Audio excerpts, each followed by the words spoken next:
Let's talk about the Miami Dolphins. We got breaking news earlier today that the Dolphins will be parting ways with Chris Grier, who is now the former general manager with this organization.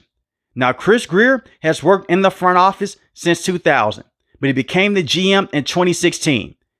He's made a lot of decisions that'll make you scratch your head. The first head coach that he hired was Adam Gase. He did have a winning season, but ultimately he was not the right head coach long term. Then he brings in Brian Flores, and there was a lot of controversy with bringing in Brian Flores at this point in time. Not because he was a terrible coach. It was because the quarterback that he wanted. A lot of reports came out that Brian Flores really wanted Justin Herbert, but instead Chris Grier, he wanted Tua. He selected Tua over Justin Herbert, and Brian Flores and his relationship with the Dolphins, it fractured over time. So you move off of Brian Flores, then you bring in Coach McDaniel. They're 0-3 with him being the general manager. But I'm not going to put all the blame on Chris Grier, and the same with Mike McDaniel. The Miami Dolphins have had problems way before the general manager, and the same with this current head coach.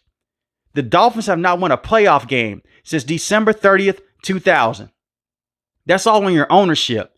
Stephen Ross continues to hire the wrong people year in and year out in the front office and with the coaching staff. And they have not figured out the quarterback position. We have seen the Patriots have a dynasty in this division with Brady and Belichick. Then they fell off for a couple of years. Here comes the Buffalo Bills with Josh Allen. Then you look around the corner. Here comes the Patriots yet again with Mike Vrabel and Drake May, a young and up-and-coming team currently in the NFL, while the Miami Dolphins have regressed over the last few years. So I agree with the decision. It was time to move on, but it's a very interesting time. Stephen Ross should have did this last year. After last season ended, you move on from Coach McDaniel, you move on from Chris Grier, you bring in a brand new administration, and you let them work with Tua, you let them work with this roster, but instead you gave them another chance. This is a football team that is built off of speed and finesse. That's it. They don't have power on the offensive end. And going back to Chris Grier here, one of the biggest mistakes that he made was trading a first-round pick to the Denver Broncos to bring in Bradley Chubb. Now, Bradley Chubb is not a bad football player, but you trade a first-round pick for a player that was in the last year of his contract. And he suffered a torn ACL injury a couple years before with the Broncos.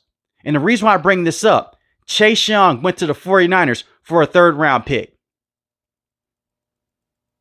Montez Sweat, in the last year of his contract, he went to the Bears for a second-round pick. You could have easily given up a second or a third-round pick to bring in Bradley Chubb, but you gave up a first-round pick.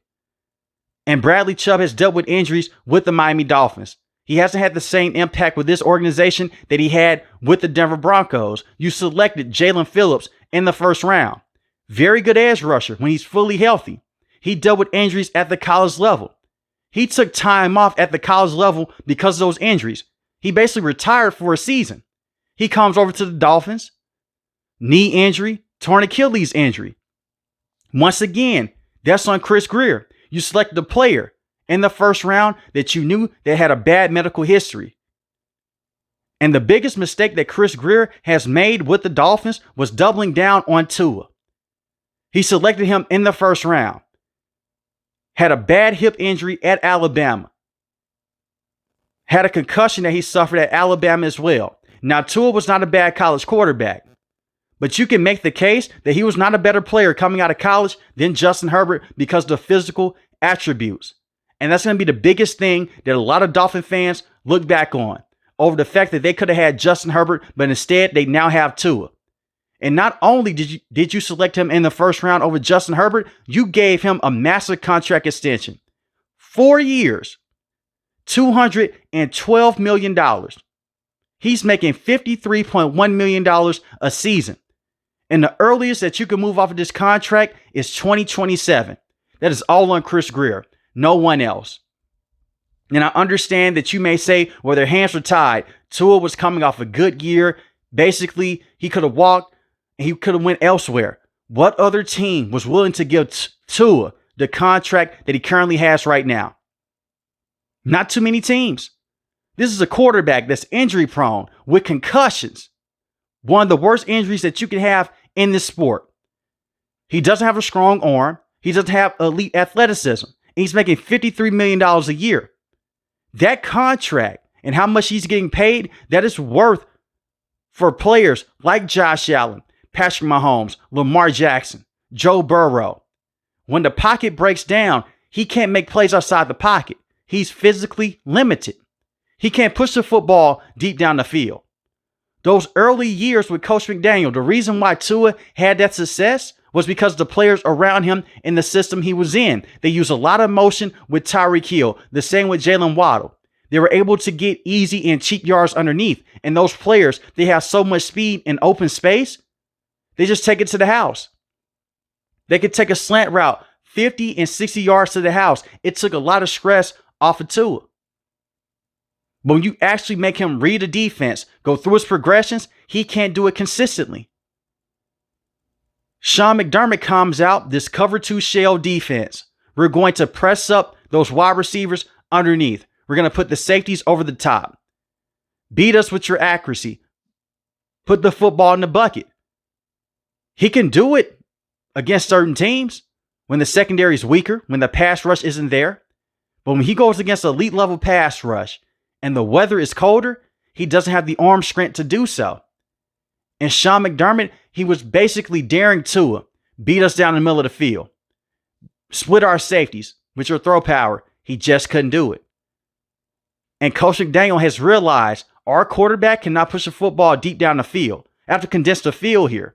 So now you have defensive players sitting on top of routes. You have cornerbacks sitting on top of Tyreek Hill, and the same with Jalen Waddle. They don't go for the motion anymore. The best way to beat Tua is to send in that corner blitz, to send in pressure up the middle, because he can't run around and he cannot make plays with his legs. It's that simple. He'll have a couple of games that he'll look like a franchise quarterback, how he had last week against the Atlanta Falcons. Then he'll fall right back down to earth. In week 1 against Indy. Now, the Colts are currently one of the best teams in football. But at the same time, your quarterback, who you're paying $53 million to per year, he wasn't able to step up. 14 of 23, 114 passing yards, 1 passing touchdown, 2 interceptions. You lost this game 33-8. The next week against the Patriots, you lost this game 33-27. Tua had 315 passing yards, 2 passing touchdowns, but a late interception in the game is sealed it for the Dolphins. The next week against the Bills, this is a close game. Thursday Night Football, a very good coaching job with Coach McDaniel. Late in that matchup, what does Tua do? He throws a costly interception yet again. You need your quarterback to show up in those moments, and Tua hasn't done that.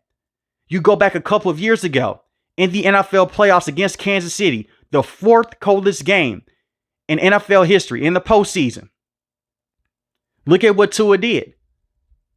Little to nothing in that matchup.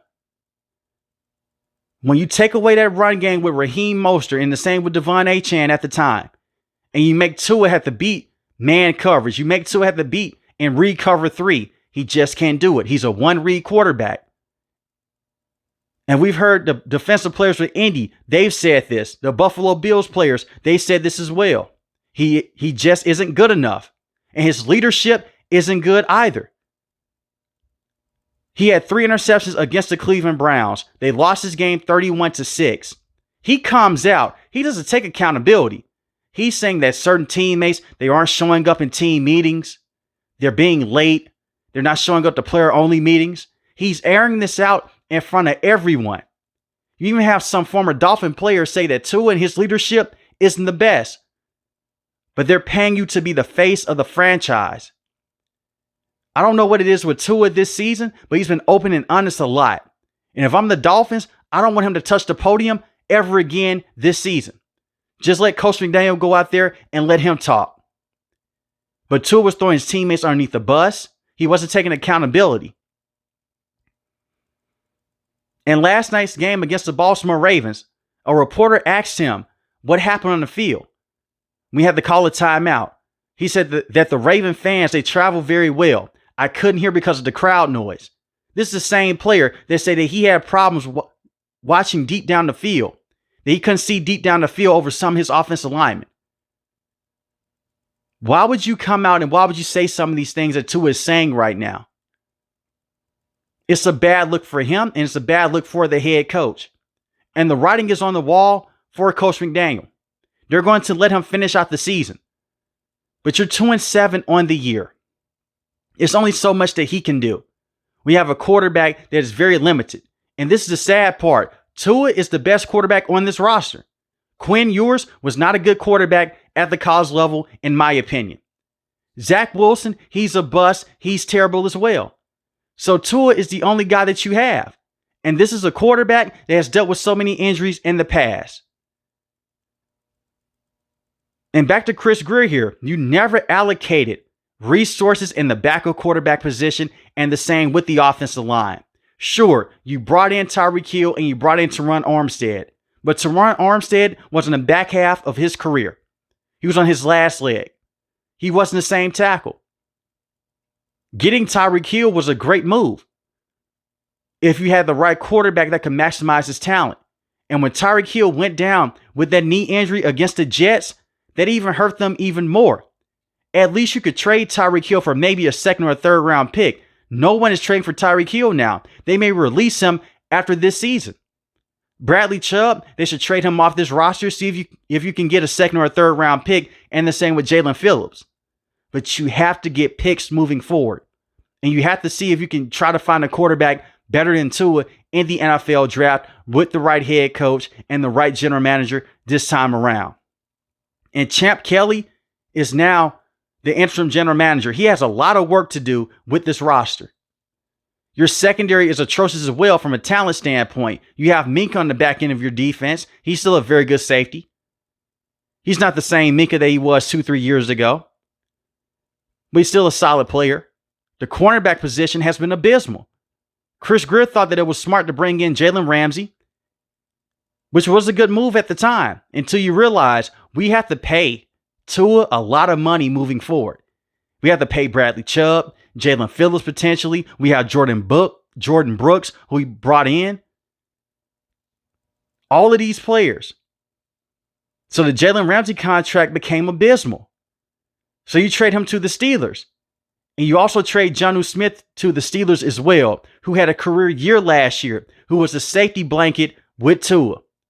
And you bring in Darren Waller, who has dealt with injuries so many times in his career, who was a banged up tight end. Darren Waller hasn't even played in every single game this season. When he has played this year, he's looked good. But Jonnu Smith was more productive on the field because he's been able to stay healthier. And you saw the impact that Jonnu Smith had last season with Tua. So all of this is majority on Chris Grier. But Stephen Ross is the biggest person to blame, who is the owner with this organization. And one more thing that I will say, if they want to keep Coach McDaniel around over the next couple of years, you have to bring in a general manager that is willing to work with him, and the same with Tua. And not too many general managers in the NFL want to go out there and work with someone else's coach. This coach right here is Chris Grier's guy. You bring in a brand new general manager, this isn't his guy. So if you go with Champ Kelly long term, it may stay the job with Mike McDaniel. But I believe that you should start over. Go out there and strip everything down. I wish that the Dolphins could move on from Tua, but it's not that easy. It'll be one of the worst cap hits in NFL history. And as I record this video, he has 15 passing touchdowns to 11 interceptions.